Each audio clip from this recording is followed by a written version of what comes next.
Cricket মাঠের লড়াইটা সাধারণত ব্যাট বলের মধ্যেই সীমাবদ্ধ থাকার কথা, কিন্তু ভারত পাকিস্তান ম্যাচ মানেই সেখানে রাজনীতি, কূটনীতি আর চাপা উত্তেজনার ছায়া। এবার সেই উত্তেজনা আরো বড় আকার নিয়েছে, কারণ পাকিস্তান ঘোষণা দিয়েছে তারা টি-20 বিশ্বকাপে ভারতের বিপক্ষে ম্যাচ খেলবে না। পাকিস্তানের দাবি, বর্তমান রাজনৈতিক বাস্তবতায় ভারতের সঙ্গে মাঠে নামা সম্ভব নয়। আর এই সিদ্ধান্তের পেছনে আঞ্চলিক প্রেক্ষাপটও গুরুত্বপূর্ণ হয়ে উঠেছে। বিশেষজ্ঞদের মতে দক্ষিণ এশিয়ার ক্রিকেটে বাংলাদেশকে ঘিরে সাম্প্রতিক আলোচনাগুলো এই সমীকরণে প্রভাব ফেলেছে।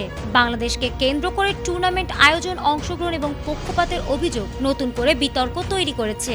অনেকেই মনে করছেন পাকিস্তানও নিজেদের অবস্থান শক্ত করতে ভারতের বিপক্ষে না খেলার পথ বেছে নিয়েছে, কিন্তু পাকিস্তান মূলত বাংলাদেশের প্রতি সংহতি জানিয়েই এই ম্যাচ বর্জনের ডাক দিয়েছে, যা আইসিসির জন্য একটি নতুন রাজনৈতিক চ্যালেঞ্জ তৈরি করেছে। তবে এই সিদ্ধান্ত পাকিস্তান ক্রিকেট বোর্ডকে বড় সংকটে ফেলতে পারে। আইসিসির নিয়ম অনুযায়ী কোনো দল যদি ইচ্ছাকৃতভাবে ম্যাচ না খেলে, তাহলে পয়েন্ট কাটা, আর্থিক জরিমানা, এমনকি কঠোর নিষেধাজ্ঞাও আসতে পারে।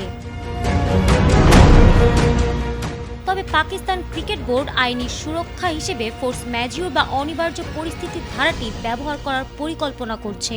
তবে এটি তাদের শাস্তির হাত থেকে কতটা বাঁচাতে পারবে? পিসিবির যুক্তি, যেহেতু পাকিস্তান সরকারের সরাসরি নির্দেশনার কারণেই তারা ভারতের বিপক্ষে খেলতে পারছে না, আইসিসির মেম্বার পার্টিসিপেশন এগ্রিমেন্টের 12 নম্বর ধারায় সরকারি নির্দেশকে ফোর্স ম্যাজিউর হিসেবে গণ্য করার সুযোগ রয়েছে, যা পিসিবিকে আর্থিক ক্ষতিপূরণ বা বড় কোনো নিষেধাজ্ঞা থেকে রক্ষা করতে পারে।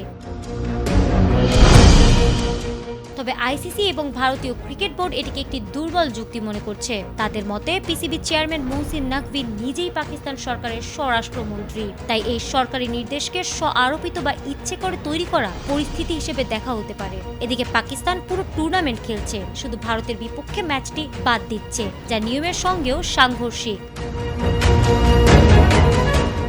এখন যদি আইসিসি পিসিবির যুক্তি মেনে নেয়, তবে পাকিস্তান কেবল ওই ম্যাচের পয়েন্ট হারাবে, কিন্তু বড় কোনো আর্থিক জরিমানা বা বহিষ্কারের মুখে পড়বে না। আর যদি এই যুক্তি নাকচ হয়, তবে পিসিবি বড় অঙ্কের আর্থিক জরিমানা, আইসিসির বার্ষিক আয়ের ভাগ কর্তন, এমনকি টুর্নামেন্ট থেকে বহিষ্কারের মতো কঠোর শাস্তির মুখে পড়তে পারে। বর্তমানে বিষয়টি নিয়ে আইসিসি ও পিসিবির মধ্যে একটি আইনি লড়াইয়ের সম্ভাবনা তৈরি হয়েছে, যার চূড়ান্ত সিদ্ধান্ত আইসিসি বোর্ডের পরবর্তী সভার উপর নির্ভর করছে। সব মিলিয়ে এখন প্রশ্ন একটাই, ফোর্স ম্যাজিউর কি সত্যি পাকিস্তানকে আইসিসির শাস্তি থেকে বাঁচাতে পারবে, নাকি ক্রিকেটের নিয়মেই শেষ পর্যন্ত কঠোর সিদ্ধান্ত আসবে?